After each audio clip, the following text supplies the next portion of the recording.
శ్రీ రామకృష్ణ సేవా సమితి మాచర్ల వారి ఆధ్వర్యంలో ఈరోజు మాచర్ల ఎస్కేబీఆర్ జూనియర్ కళాశాలలోని విద్యార్థులకు బహుమతులు అందజేసినట్లు శ్రీ రామకృష్ణ సేవా సమితి అధ్యక్షులు మెట్టు గోవింద్ రెడ్డి తెలిపారు. స్వామి వివేకానంద రామకృష్ణ మిషన్ను స్థాపించి 125 సంవత్సరాలు పూర్తయిన సందర్భంగా మాచర్ల పట్టణంలోని ప్రతి స్కూలు ప్రతి కాలేజీలో భారత జాతికి నా హితవు అనే పుస్తకం ఆధారంగా విద్యార్థులకు జాగృతి పోటీలు నిర్వహించినట్లు గోవింద్ రెడ్డి తెలిపారు. ఈ సందర్భంగా జాగృతి పోటీలో గెలుపొందిన విజేతలకు బహుమతులు అందజేశారు. ఈ కార్యక్రమానికి ముఖ్య అతిథిగా Macherla municipal commissioner D Venubabu హాజరై మాట్లాడుతూ విద్యార్థులకు విద్యార్థి దశ నుంచే నైతిక ఆధ్యాత్మిక విలువలు పెంపొందించే విధంగా ప్రతి సంవత్సరం జాగృతి పోటీలు నిర్వహించడం చాలా ఆనందంగా ఉందని అన్నారు.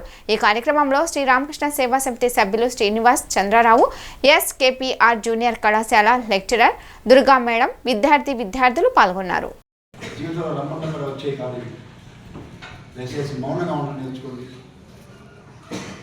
మన ఎస్కేబీఆర్ జూనియర్ కాలేజీ కోసం ఎంతోమంది పనిచేస్తారు, మంచిగా ఉండడానికి. శ్రీనివాస్ మా రామకృష్ణ సేవా సమితి సభ్యుడు యూనివర్సిటీలో కూడా జాబ్ చేసుకుంటూ సేవ చేసుకుంటూ శ్రీనివాస రామకృష్ణ గారిని కూడా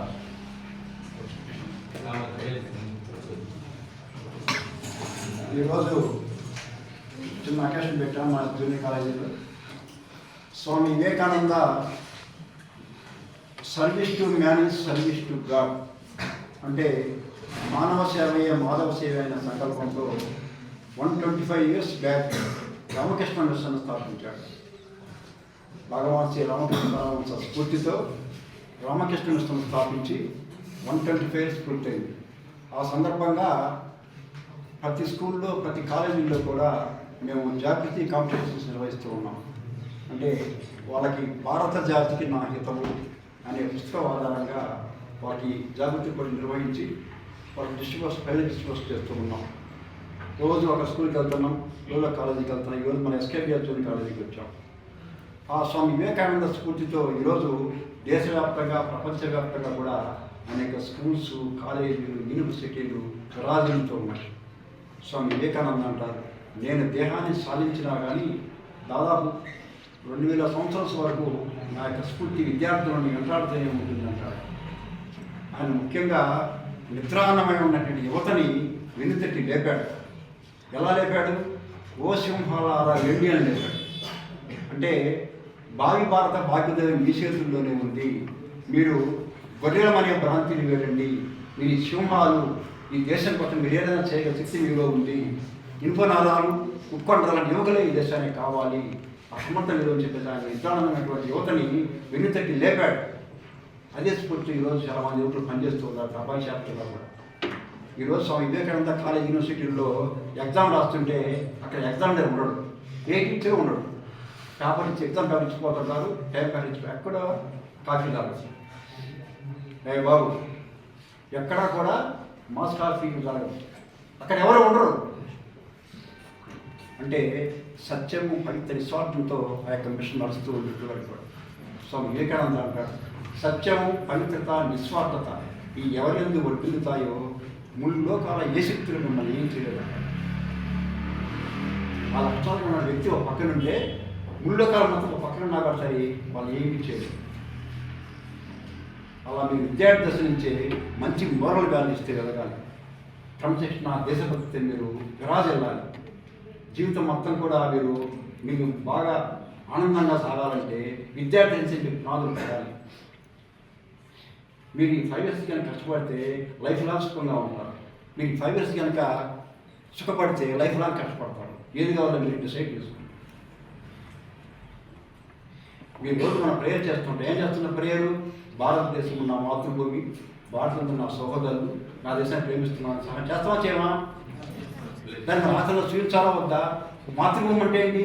నా పుట్టిన దేశం. మా అమ్మనే కన్న తల్లి ఎవరంటే భరతమ్మ, అవునా కదా? ఇప్పుడు ఆ భరత మా తల్లి కోసం మనం చేస్తున్నామా చేయమా? మరి దేశం కోసం మనం ఏం చేస్తున్నాం? ఏంటి చేయము. ఒక టైం అంతా వేస్ట్ చేస్తుంటాం, అలా చేస్తుంటాం, జోకులు వేసుకుంటుంటాం, సమయం అంతా వేస్ట్ చేస్తూ ఉన్నాం. మన కోసం అమ్మ నాన్న కష్టపడి అంతా చిందించి మన వాళ్ళంతో ఫీజు కడుతున్నారు. మనకు ఆయన్ని గుర్తుకు రాదు. అంతా వేస్ట్ ట్రాకింగ్, సెల్ ఫోన్స్, టీవీలు, టైం అంతా వేస్ట్ చేస్తూ ఉన్నాం. తర్వాత భారతదేశంలో నా సహోదరులు అంటే ఏంటి? అందరినీ కూడా అక్క చెల్లెలాగా అన్న చెల్లెలాగా చూడాలి. మన అక్కని మన చెల్లిని మనం ఒప్పుకుంటామా? లాగించేవాడు పడతాం. మీరు అందరూ కూడా అక్క చెల్లెలే, వాళ్ళు చేసుకుని మనం కోరుకోవాలి. కాబట్టి భారతదేశాన్ని ప్రేమిస్తున్నానంటే ఏంటి? భారతదేశం ప్రజలను ప్రేమించడం అంటే ఏంటి? విద్య కావాల్సిన వాడికి విద్య నేర్పాలి, ఆకలి కన్న వాడికి అన్నం పెట్టాలి, వైద్యం కావాల్సిన వైద్యం చేయించాలి. అలా ఉండాలి మీ ప్రవర్తన. మనం ఏం చేయాలి? దేశం కోసం మనం ఏం చేయాలి? తపన పడుతూ ఉండాలి. అది దేశ ప్రేమ అంటే. ఈ దేశంలో మహానుభావులు మొత్తం కూడా క్రమశిక్షణ దేశభక్తి లేకుండా ఎవరు కూడా మహాత్ములు కాలేదు. పాయింట్ అర్థమైందా? క్రమశిక్షణ దేశభక్తితోనే మహానుభావులు అయ్యారు. జపాన్ దేశంలో క్రమశిక్షణ మారిపోయారు. తెలుసు కదా మీకు? 9 గంటలకు మన కాలేజీకి వెళ్ళాలంటే 4 ఇంట్లో అమ్మ పెడితే 2 గంటలకు టైం అయితే ఆ 2 వదిలిపెట్టిపోతారు కాలేజీకి. అమ్మో టైం అయితే కాలేజీకి ఉండాలి. దట్ ఈస్ క్రమశిక్షణ అంటే. అది అలా మనం ఉండాలి. అంతేగాని ఏముంది పోటీ పొందాలంటే జీవితాన్ని మనం స్వయంగా నాశనం చేసుకున్నట్టు. దేశభక్తి అంటే తను ఉదాహరణ చెప్తాను. స్వామి వివేకానంద అమెరికా పోయినప్పుడు ఆయనకి మంచి రాజభవనంలో ఆశ్రయించారు, అక్కడ పరుపు ఏసీ నువ్వు ఇచ్చారు. అయినా కానీ ఆయన వాటి కింద పడుకొని భారతదేశం గురించి ఏడ్చేవాడు. అమెరికా దేశం గురించి ఆరంభాలు ఉన్నాయా, కానీ నా భారతదేశ ప్రజలు తిండిలాగా ఇబ్బంది పడుతున్నారు. పరిస్థితి ఏంటి ఆలోచించి ఆయన అమెరికా ఇండియా రాగానే భారతదేశం గురించి అభిప్రాయం ఏంటని అడుగుతారు ప్రజలు. నేను అమెరికాకి వెళ్ళక ముందు భారతదేశాన్ని ప్రేమించాను, వెళ్ళిన తర్వాత భారతదేశం మట్టిని కూడా నా ప్రేమతో చూసుకుంటున్నాను. దేశం కొంచెం మనకి పడి సావాలి. అట్ ది ఏజ్ ఆఫ్ 23 ఎవరు? భగత్ సింగ్ గురి చేస్తారు. అవునా కదా? అట్ ది ఏజ్ ఆఫ్ 23 నన్ను గురి చేయండి, నా కింద పడ 10 రక్తం కొట్టి కూడా నా దేశం కోసం పనిచేస్తుంది. ఆనందంగా గురిపోయి ముద్దు పెట్టుకొని గురికి కావాలి. The gate of Bhagat Singh. మనందరం కూడా ఆ టైపుగా దేశభక్తి పెంపొందించుకోవాలి. మరి దేశభక్తి అంటే ఉపయోగం అలా మనం ఉండాలి. మనం ఈ రోజు ఇక్కడ ఫోన్ చేసి ఆలోచించండి. పోతే సరిగ్గా వాళ్ళు కనుక వెళ్ళిపోతే అందరూ మన ఆశతో మన దోసుకు వెళ్ళిపోతాం. వాళ్ళు చేసే త్యాగం చూడండి, వాళ్ళు చేసే పడే దేశభక్తి చూడండి. చివరిగా మీకు 2 నిమిషాలు ముగిస్తాను. బాబు, ఒకసారి మీ సరిగ్గా చదువు గురించి మీ అమ్మానాన్ని మిమ్మల్ని దగ్గర తీసుకొని ఇలాంటి బాబుని కన్నది నాకు ఆనందంగా ఉందిరా బాబు అని గర్వపడాలి. మీరు మాటల ప్రయోజనాలు తిరుగుతుంటే మా అబ్బాయి అంత ఆనందంగా మంచి స్టేజ్లో ఉన్నారు, మంచి వ్యక్తిత్వం, మంచి బాగా డబ్బు సంపాదిస్తున్నాడు, సత్వంతంగా డబ్బు సంపాదిస్తున్నాడు, దేశానికి సంబంధించిన సేవ చేస్తున్నాడు అని ఆనందపడేలాగా ఉండాలి. మీ నాన్న మీ అమ్మము మీ ప్రవర్తన అలా ఉండాలి, మీ ఎడ్యుకేషన్ అలా ఉండాలి, మీ వ్యక్తిత్వం అలా ఉండాలి, గర్వపడే విధంగా ఉండాలి. సెకండ్ పాయింట్ చెప్తాను వినండి. మీరు చదువుకున్న ఎస్కేపీఆర్ జూనియర్ కాలేజీకి మీ ప్రిన్సిపల్ గారు, హెడ్ మాస్టర్ గారు మిమ్మల్ని చీఫ్ గెస్ట్గా పిలవగలగాలి. పాయింట్ అర్థమైందా? పిలవాలంటే మీరు ఏ చేతిలో ఆలోచించుకోండి.